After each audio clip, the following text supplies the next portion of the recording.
복음서에서 정확한 언어로 예수님께서 우셨다는 말씀은 2번 기록이 되어 있습니다. 그 한 곳이 오늘 본문이고 또 다른 한 곳은 요한복음 11장 35절에 예수님께서 마리아와 마르다의 오라비인 나사로의 죽음 앞에 서셨을 때 주님께서 그 앞에서 눈물을 흘리셨던 기록이 있습니다. 그래 정확하게 표현은 두 곳이지만 그러나 주님께서 겟세마네 동산에서 기도하실 때 땀방울이 핏방울이 되기까지 기도하셨던 그 모습, 땀을 피가 되도록 흘리셨는데 눈물이 안 났다는 건 이건 말이 안 되잖아요. 그래서 그때 기도하셨을 때에 그 주님의 눈물까지 해서 성경에 종 예수님께서 3번 우셨다는 기록을 그렇게 이야기를 합니다. 그렇다고 해서 예수님께서 소위 하는 것처럼 남자는 태어나서 3번 운다, 그래서 3번 우셨다는 게 아니라 그만큼 예수님의 눈물에 의미가 있다는 거죠. 예수님이 우셨다는 건 그만큼 어떤 예수님의 눈물의 의미가 담겨 있다는 거죠. 그래서 그 가운데 하나가 오늘 본문인데 여기에서 우시며 라고 하는 뜻은 원어로 보면 소리내어 울다 라는 뜻입니다. 그러니까 눈물을 흘리면서 마치 슬픈 영화를 보다가 감정이 복받쳐 올라서 고개 돌리고 이렇게 흐느끼는 울음이 아니고 예수님께서 예루살렘 성을 보시면서 소리내시면서 엉엉 우셨다는 그러한 말씀입니다. 예루살렘은 어떤 상징적인 그러한 곳이잖아요. 예수님께서 십자가를 지셔야 될 그곳이기도 하고 또 예루살렘은 하나님의 성읍으로 대표되어지고 예루살렘이라고 하는 것은 또한 이스라엘 백성, 하나님의 백성들로 상징되어집니다. 그래서 예루살렘을 보고 우셨다는 말은 예루살렘 성을 보고 우셨다는 말이기도 하지만 거기에 있는 하나님의 백성들을 생각하면서 주님께서 우셨다고 그렇게 우리가 이해할 수 있습니다. 주님의 시야에 어렴풋했던 예루살렘 성읍이 한눈에 쫙 들어오자 주님께서는 갑자기 그 자리에서 울기 시작하신 겁니다.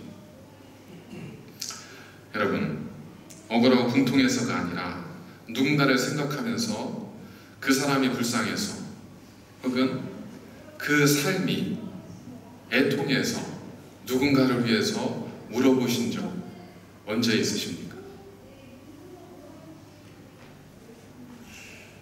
웃는 것만큼 우는 게 쉬울 것 같지만 다른 사람을 생각하면서 다른 사람을 위해서 운다는 게 우리가 생각하는 것만큼 그렇게 쉽지 않습니다.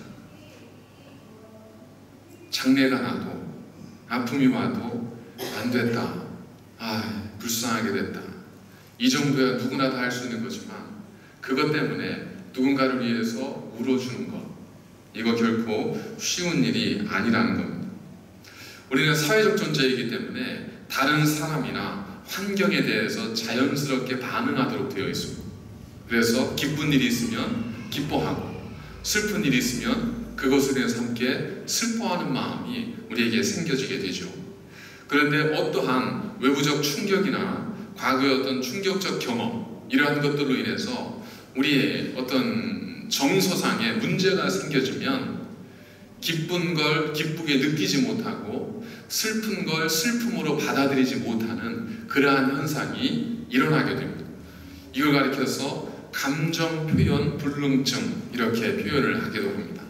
그러니까 기쁜 일이 있는데 다른 사람들을 다 기뻐하고 있는데 그냥 그런 거예요. 슬퍼서 다른 사람들은 울고 있는데 그냥 안 됐다 이거지 어떤 눈물이 나오지 않는 겁니다. 아이들이 건강한지 아닌지 두 가지를 통해서 알 수 있지 않습니까? 얘가 잘 먹고 잘 싸면 건강한 거죠. 또 하나가 잘 웃고 잘 울면 애가 건강한 거예요. 그런데 애가 잘 웃지 않아요. 잘 울지 않습니다. 이러면 애 건강에 문제가 생긴 거죠. 그러니까 잘 웃고 잘 웃는다는 것은 그 의학적으로도 건강하다는 그런 표시로 이렇게 증거로 그 인용이 되어지기도 합니다. 그래서 한번 눈물을 쭉 찾아봤더니 눈물에 기쁠 때 흘리는 눈물, 슬플 때 흘리는 눈물, 여기에 무슨 성분의 차이는 없지만 농도의 차이는 있다고 하더라고요. 어쨌든 눈물이라는 것이 우리의 영혼을 치유하고 우리의 건강을 치유하는 놀라운 능력이 있습니다. 2001년 그 9.11 테러가 발생했을 때, 그때 사람들의 가슴 속에, 미국인의 가슴 속에 가장 많이 그들이 언급했던 단어 가운데 하나가 뭐였었냐면 슬픔, 이것도 있지만 감사였다고 합니다. 그리고 그때 사람들이 슬픔을 당한 사람들을 생각하면서 함께 울어줬잖아요. 놀랍게도 그 시기를 전후해서, 그 시기 후로, 9.11 테러가 일어난 후로 그 어떤 과학 잡지에서 쓴 글에 의하면 그 이후로 미국의 우울증 환자의 수가 줄어들었었다고요. 그걸 믿고 따를 필요는 없겠지만 그럴 수도 있겠다 싶지 않습니까? 이만큼 우리가 눈물을 흘리고 울 수 있다는 건 건강하다는 거예요. 내 영혼이 건강해진다는 거예요. 그런데 자꾸 울지 못하게 하고 참아, 울면 안 돼, 이렇게 이야기하는 건 사실은 우리 건강에는 그렇게 좋지 않다는 겁니다. 그런 의미에서 오늘 주님께서 흘리신 눈물, 사실 눈물이라기보다는 주님의 울음, 그 울음을 통해서 우리에게 던져주고자 하는 주님의 메시지가 무엇인지를 함께 나눠보도록 하겠습니다. 첫 번째는 주님은 왜 우셨는가 하는 겁니다. 주님은 왜 우셨을까? 성경은 예수님께서 우셨다고 하는 그 이유를 43절에 기록하고 있습니다. 날이 이를지라 네 원수들이 토둔을 쌓고 너를 둘러 사면으로 가두고 또 너와 및 그 가운데 있는 네 자식들을 땅에 메어 치며 돌 하나도 돌 위에 남기지 아니하리니. 예수님께서는 장차 예루살렘 땅에 돌 위에 돌 하나도 남겨지지 않을 심판이 임할 것이고, 그 자녀들은 땅에 내팽개쳐질 것이고, 모두는 버림받는 땅이 될 것이라고 하는 그러한 하나님의 심판. 여기에는 두 가지 의미가 있습니다. 첫 번째는 예루살렘 지역에 대한 심판이에요. 그래서 그 땅이, 예루살렘 성읍이 돌 위에 돌 하나 남기지 않고 무너지게 될 그 미래를 주님께서 보셨다는 겁니다. 실제로 그 주후 70년 로마 티토 장군이 예루살렘을 공격해서 돌 위에 돌 하나 남겨지지 않고 예루살렘을 회파시켜버렸지 않습니까? 이걸 주님께서 생각하시면서 예루살렘을 향하여 우셨다는 겁니다. 또 다른 하나의 의미는 단순히 예루살렘의 공간에 국한된 문제가 아니라 하나님의 백성들, 그들을 생각하면서, 그 영혼을 생각하면서 주님께서 우셨다는 것. 그들에게 임할 하나님의 심판, 그들에게 닥칠 하나님의 심판의 때를 생각하면서 주님께서 눈물을 흘리셨다는 겁니다. 그러나 사실 주님께서 그것보다 더 애통하셨던 것, 그것보다 더 가슴 아프셨던 것이 있었습니다. 주님께서 이렇게 말씀하십니다. 너도 오늘 평화에 관한 일을 알았더라면 좋을 뻔하였거니와 지금 네 눈에 숨겨졌도다.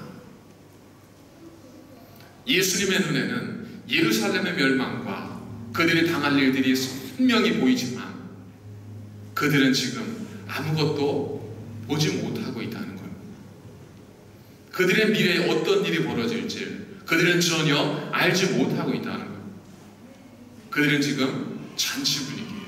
이제 하나님의 나라, 우리 세상이 도래할 것이라는 생각 때문에 흥겨운 축제 분위기에 젖어 있었습니다. 그들을 보면서 주님께서 눈물을 흘리신 겁니다. 야, 너희들이 지금 이렇게 기뻐할 때가 아닌데, 너희가 회개하고 돌아와야 하는데, 그것 때문에 주님께서 눈물을 흘리셨다는 겁니다. 내 손톱이 빠져나가고 내 귀와 코가 잘리고 내 다리가 부서져도 그 고통은 이길 수 있사오나 나라를 잃어버린 그 고통만큼은 견딜 수가 없습니다. 나라에 바칠 목숨이 오직 하나밖에 없는 것이 이 소녀의 유일한 슬픔입니다. 여전히 우리에게 유관순 누나로 불리고 있는 유관순 열사가 3.1운동 이 거사를 앞두고 17세의 젊은 나이에 조국을 생각하면서 흘린 그녀의 눈물이었습니다.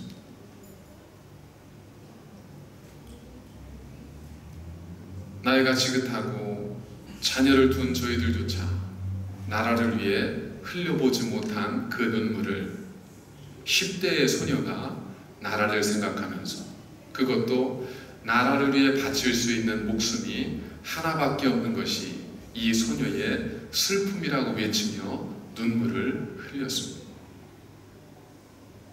사랑하는 여러분, 우리를 있게 한 나라를 위해서 우리가 눈물 흘려본 적이 꼭 있으십니까?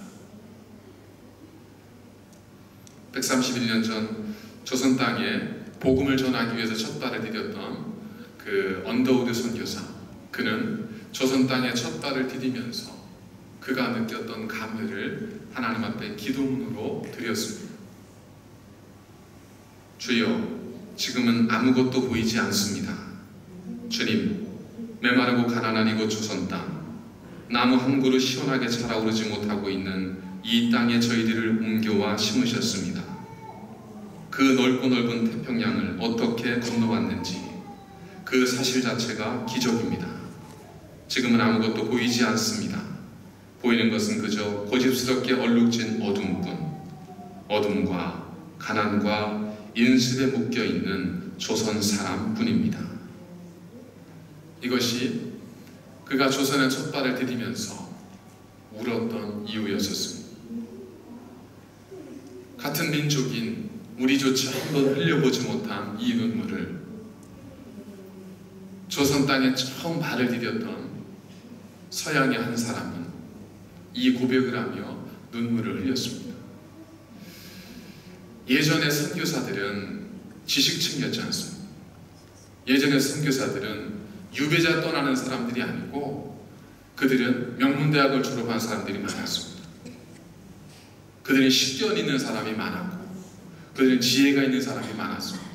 그들이 하나님의 부르심 앞에 자신의 삶을 내려놓고 하나님의 그 부르심에 순종하며 나아갔던 수많은 선교사, 그 가운데 조선 땅을 밟았던 이 언더우드 선교사는 우리도 울어보지 못한, 우리도 생각해보지 못한 우리 민족을 위해서 우리보다 먼저 눈물을 흘렸습니다.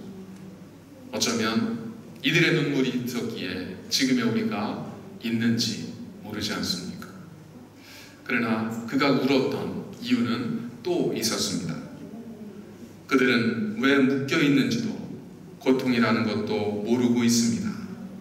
고통을 고통인 줄 모르는 자에게 고통을 벗겨주겠다고 하면 의심부터 하고 화를 냅니다. 조선 남자들의 속셈이 보이지 않습니다. 이 나라 조정의 내심도 보이지 않습니다. 가마를 타고 가는 여자들을 영영 볼 기회가 없으면 어쩌나 합니다. 조선의 마음이 전혀 보이지 않습니다. 그는 이 나라가 어둡다는 것 때문에 아파하는 것이 아니라, 조선이 캄캄하다는 것 때문에 아파하는 것이 아니라, 그 땅에 살고 있는, 그 어둠 속에 살고 있는 한 사람 한 사람을 생각하면서 이 선교사는 눈물을 흘렸습니다. 사랑하는 여러분, 우리는 과연 누군가를 위해 눈물을 흘려본 적이 언제였던가요? 어느 시대에든 울어줄 사람이 필요합니다. 어느 시대에든 나를 위해 울어줄 수 있는 사람이 있다는 것은 행복한 일입니다. 요즘은 울어주는 사람도 돈으로 사지 않습니까? 그 역사는 꽤 오래 가더라고요. 조선시대에도 곡사라고 해서 돈을 받고 울어주는 그러한 여인들의 직업이 있었습니다. 어쩌면 지금도 그때처럼 누군가를 위해서, 정말 누군가를 위해서 울어주기 위해서는 돈을 주어야 하는, 부탁을 해야 하는 그러한 시대에 우리가 살고 있지는 않은지, 우리를 위해 눈물 흘리시는 주님이 계심에도 우리는 한 번도 그런 우리를 위해 눈물 흘려본 적이 없는 그러한 무디어진 마음으로 하루하루를 살고 있지는 않은지, 오늘 주님의 눈물은 우리를 돌아보게 합니다. 그렇다면 주님은 우셨는데 왜 백성들은 울지 않았는가? 웃을 수 있고 울 수 있다는 것은 참 건강한 일입니다. 그런데 웃고 웃는 것만큼 중요한 것이 또한 웃어야 할 때 웃고 울어야 할 때 우는 것이 않습니까? 로마서 12장 15절에도 즐거워하는 자들과 함께 즐거워하고 우는 자들과 함께 울라 그랬습니다. 그래서 우리는 함께 웃고 함께 우는 것이 필요합니다. 그리고 울어야 할 때 울고 웃어야 할 때 웃는 것이 필요하죠. 웃어야 할 때 웃고 울어야 할 때 울고 울어야 할 때 웃는다면 정신 나간 사람이죠. 그런 사람은 다른 사람으로부터 오히려 책망을 듣기 십상이지 않습니까? 당시 상황을 한번 생각해 보십시오. 당시 예수님이 우셨을 때 우리는 주님이 우셨구나 생각하지만 그 주변 분위기는 주님의 울음과는 전혀 달랐습니다. 그 당시의 사람들은 호사나 다윗의 자손이여 외치면서 종려나무 가지를 흔들었고 예수님 가시는 걸음걸음에 자기 겉옷을 던지면서 그 길을 평탄케 했습니다. 한마디로 축제 분위기였습니다.